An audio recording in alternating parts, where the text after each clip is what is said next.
Mayor Asenso Usamis, usa ka programa nga maghatod kaninyo sa mga impormasyon kasayuran kalabot sa mga kalihukan palibot ding atong dakbayan. Sa mga gipatuman ug gangayan pang pagabuhaton ng mga programa o proyekto, nagihatagan og pagtagad sa liderato ni Mayor Ando Waminal alang sa gitinguha nga kalambuan. Ug kining tanan atong pakisayran pinaagi niining atong programa. Mayor Asenso Usamis.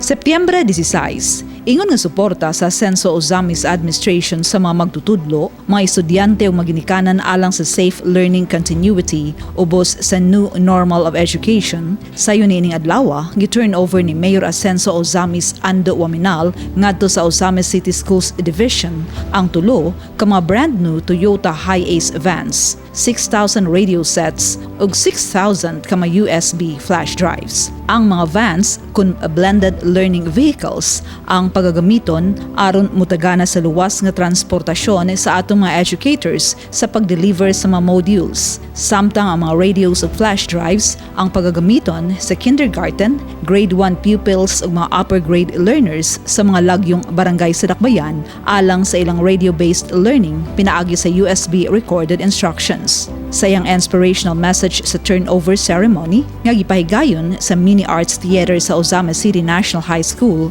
gi-acknowledge ni Mayor Ando ang importanteng papel nga gidula o giatubang sa atong mga educators taliwala sa hulga sa COVID-19 pandemic.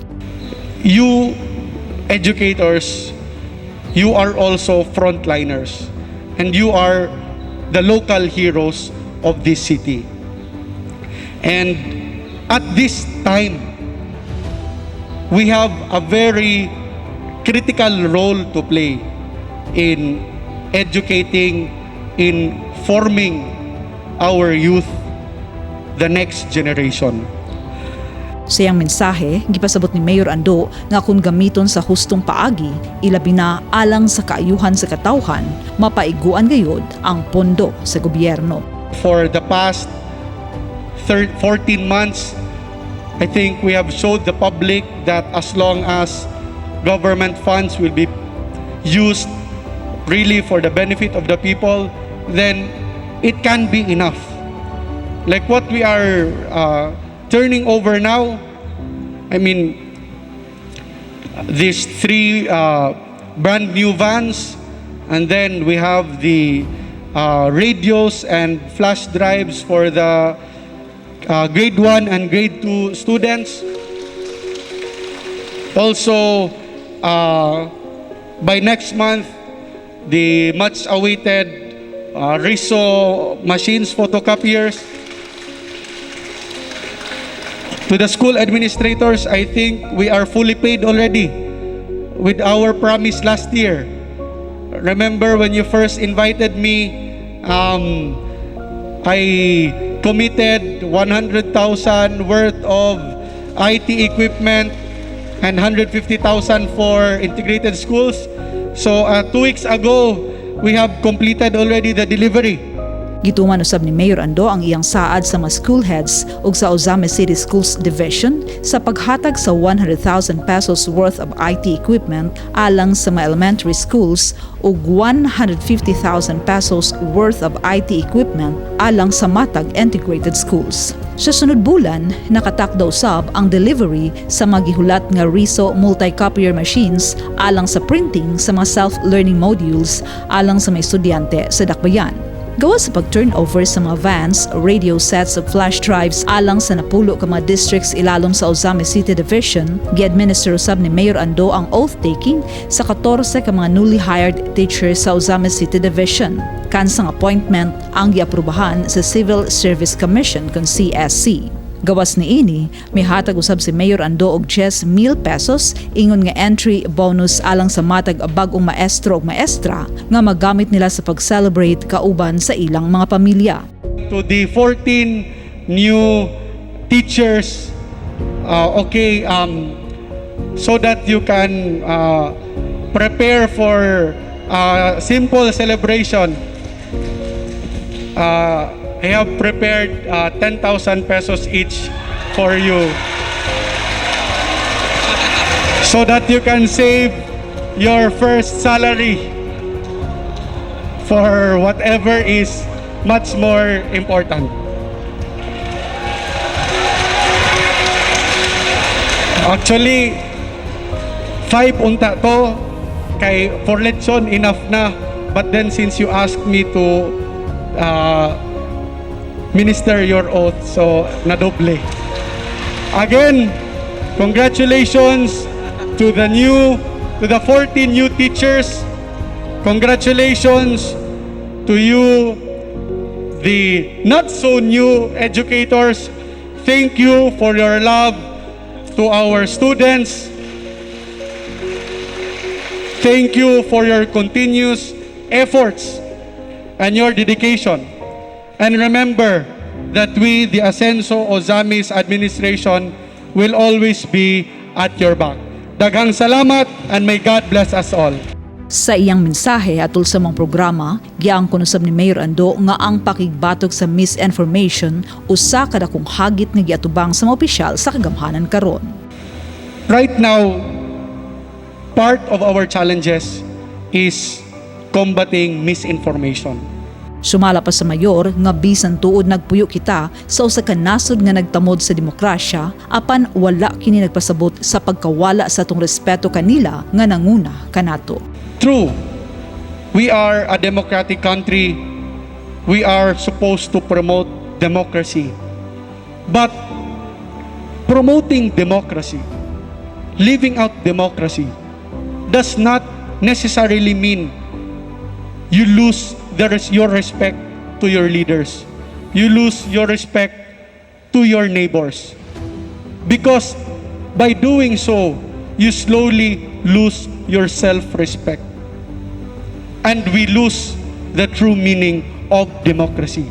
Ipasabot ni Mayor Ando nga sa pagkawala sa tinuod nga kahulugan sa demokrasya, mahimo sab kita nga ulipon sa atong pagpakamatarong sa kaugalingon nga moresulta sa pagkadili mabungahon. We become enslaved by our own righteousness. And it becomes counterproductive.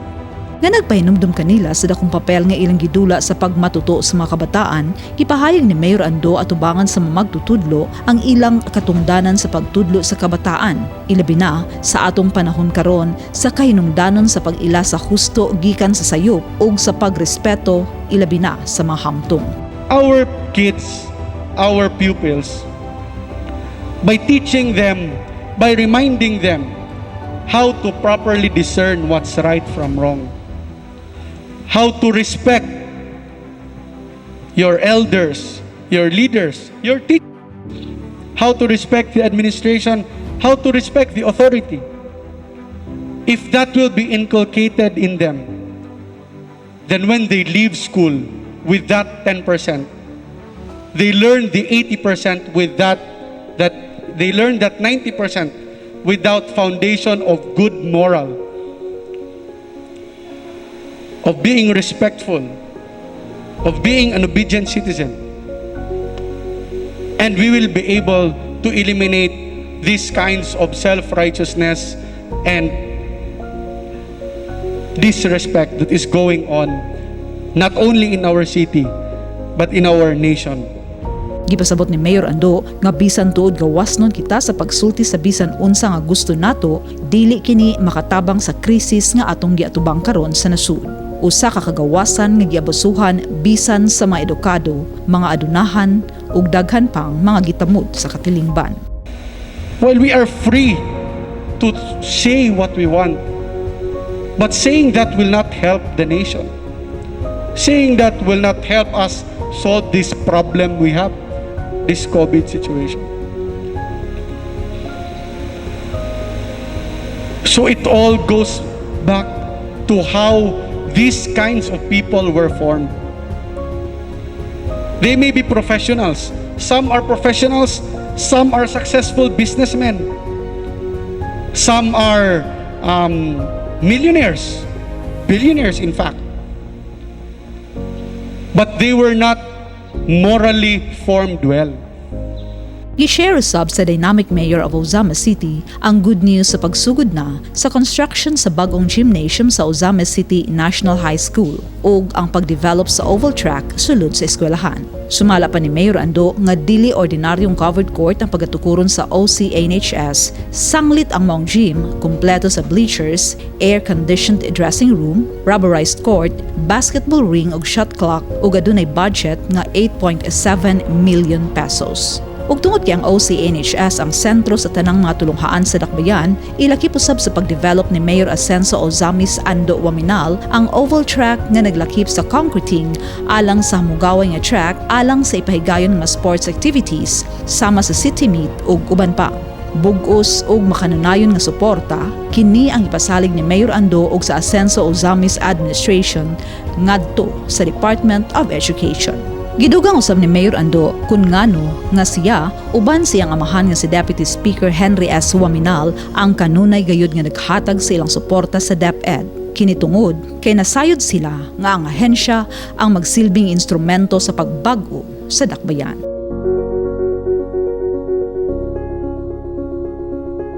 Setyembre 21. Uban ni Deputy Speaker Henry S. Waminal ug Mayor Ando, personal nga gibisita ni National Housing Authority kun NHA 10 Regional Manager Engineer Rolando Teves Jr. ang duha ka mga ongoing housing projects sa Barangay Laman ug Barangay Malaubang dinhi sa Ozama City.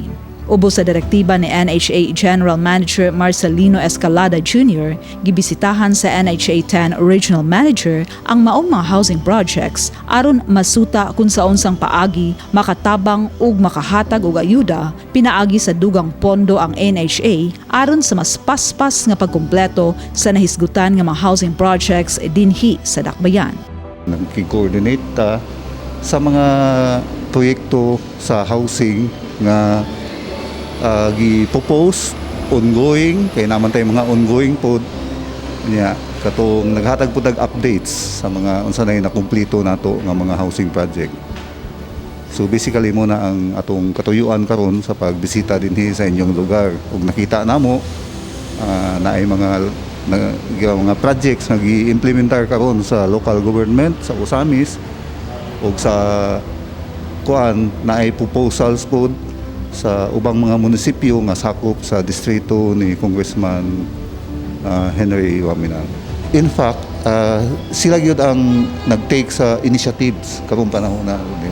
So we are here to coordinate with them nga unsay among ika-support sa ilang mga initiatives.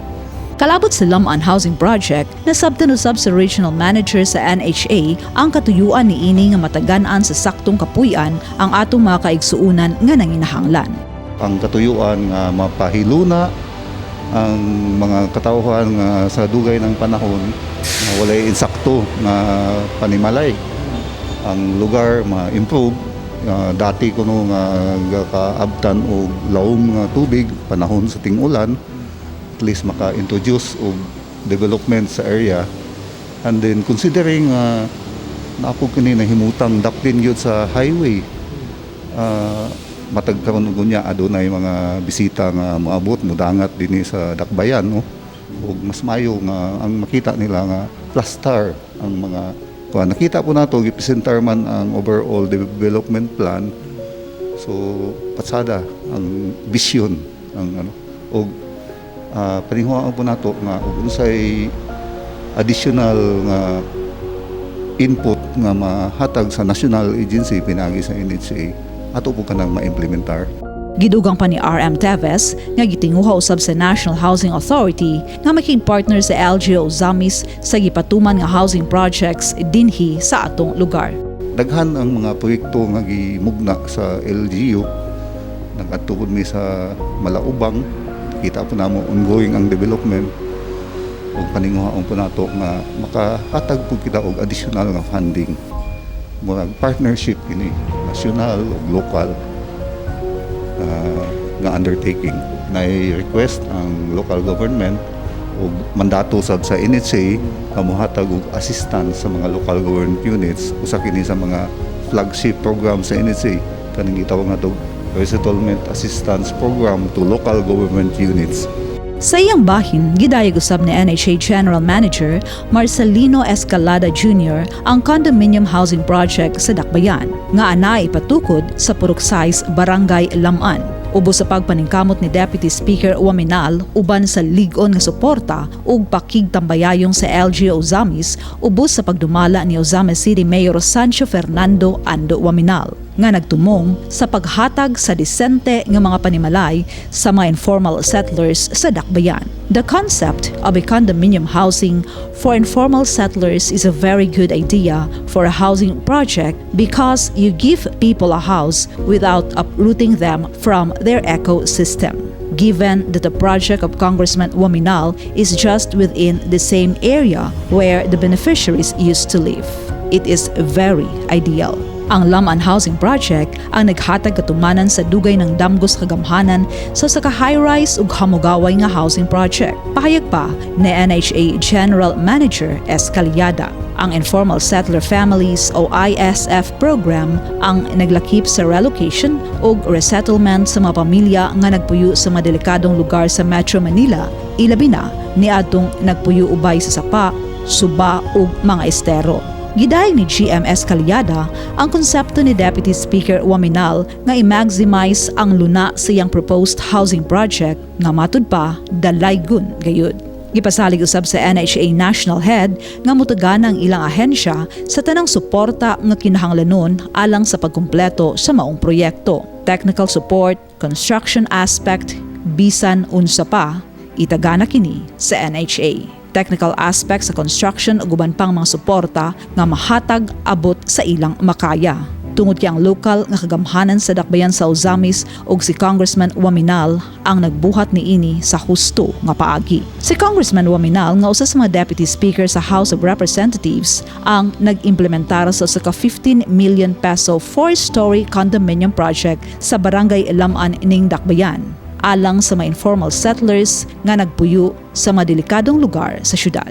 Sa iyang bahin, ipasabot usab ni Deputy Speaker Waminal nga ang proyekto ang kasamtangan nga under construction ug maghatag panimalay sa kapin sa usa ka gatos ka mga pamilya nga anaa sa lisod nga kahimtang ug sa vulnerable sector.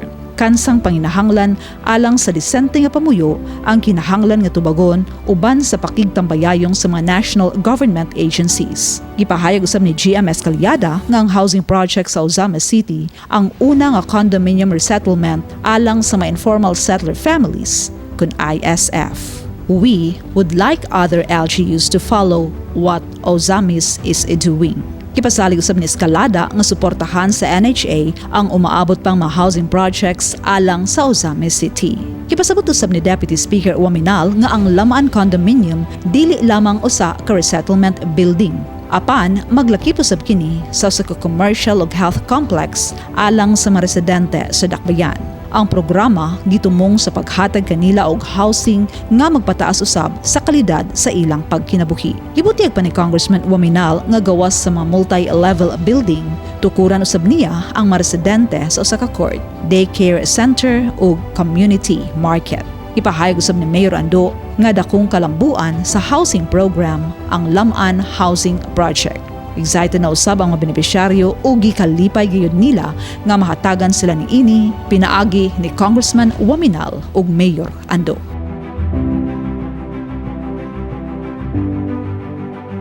Setyembre 22, personal nga bisita nining adlaw sa opisina ni Mayor Ando si Philippine Drug Enforcement Agency kun PDEA Regional Office 10 Director Emerson R. Rosales. Malipayon na sab nga gi-welcome ni Mayor Ando uban ni City Administrator Attorney Sam Norman Fuentes si R.D. Rosales. Gidahom sa mayor ang pakipartner sa Dakbayan uban sa PDEA sa padayon niini nga tumong sa usa ka drug-free Ozamis City.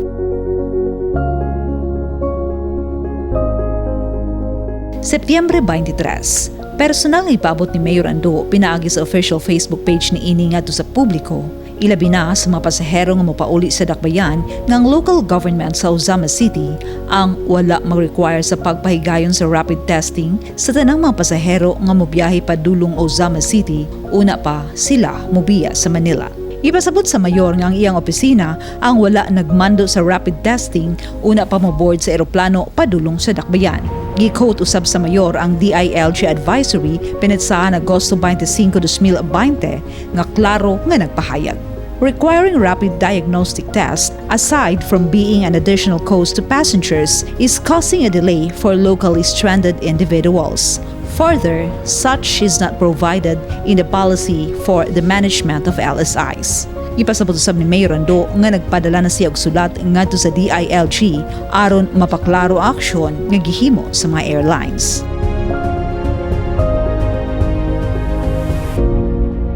Setyembre 24. Personal ni paabot nining adlaw sa PNP Aviation Security Group kun AVSE Group ang special recognition alang kang Deputy Speaker Henry S. Uwaminal ug Mayor Ando. Personal nga gitunol ni PNP AVSE Group Regional Chief Aviation Security Unit 10 Police Colonel Rainiel M. Valones ang duha ka mga Special Recognition Award sa PNP AVSE Group nga gi-award ngadto sa duha ka mga lideres sa Misamis Occidental atul sa 29th founding anniversary sa PNP AVSE Group kaniadtong Agosto 11, 2020. Nga gipaagi sa usa ka Zoom application video conference tungod sa istrikto nga pagpatuman sa Modified Enhanced Community Quarantine kun MECQ sa Metro Manila kaniadtong panahona.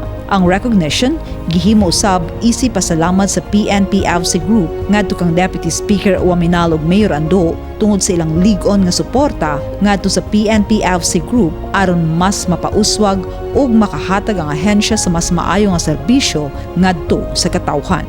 Matod pa ni Colonel Valones, dako gayud og tabang ang fund allocation ni Deputy Speaker Uwaminal sa ilang ahensya aron mapauswag ang capability enhancement sa pagmentenar sa kahapsay sa tanang mga airports sa tibuok nasud.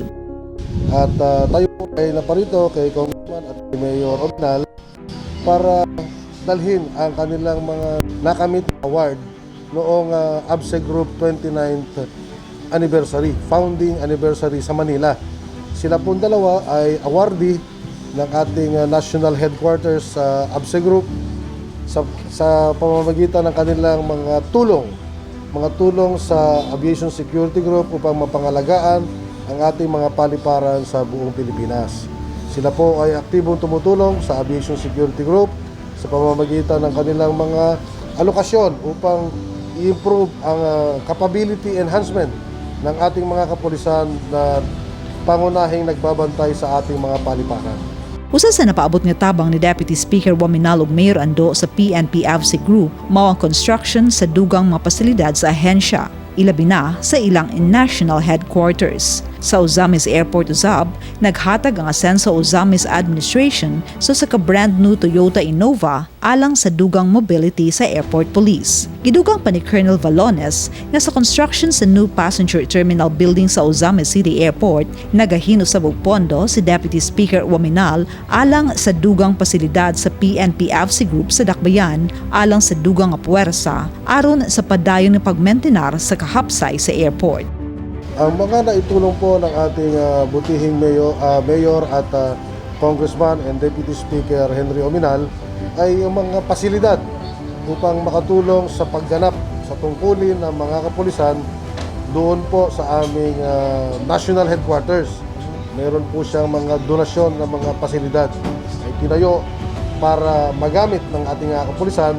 At dito naman po sa ating Ozamis Airport ay sila ay naglaan ng mobility o isang mobile patrol na Innova na kanilang dinonate sa kapulisan upang magamit itong pandemya. Yun po ay naganap noong Marso. Tama-tama po ang timing na nagkaroon ng mobile car ang ating airport upang makatulong sa pagsugpo sa COVID-19. At ganoon na rin po sa pinaplanong pagtatayo ng new passenger terminal building ng Ozamis Airport. Mayroon pong inilalaan ang ating butihing Congressman and Deputy Speaker na pasilidad para sa ating kapulisan upang magamit nila sa pagtupad nila sa tungkulin dito sa Ozamis Airport. Gidugang usab ni Colonel Valones nga si Congressman Uwaminal ug Mayor Ando ang masaligan gayud sa katawhan. dili lamang sa pagtubag sa panginahanglan sa mga ahensya sa kagamhanan apan usab sa panginahanglan sa taga-distrito 2, ilabi na ang katawhang Ozamisnon. Sapagkat sila po ay maaasahan natin sa mga ganitong pagkakataon na tumutugon sa pangangailangan ng paglilingkod sa bayan.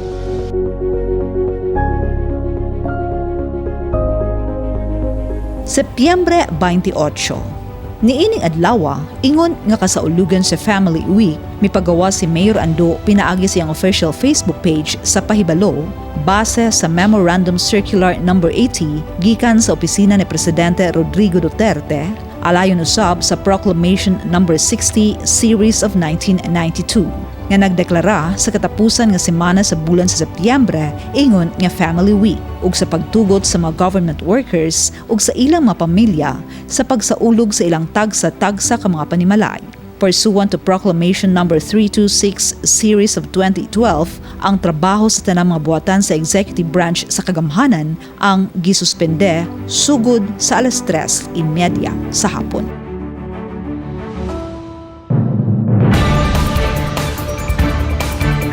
Mayor Asencio Usamis, usa ka programa nga maghatod kaninyo sa mga impormasyon kasayuran kalabot sa mga kalihukan palibot ding atong dakbayan.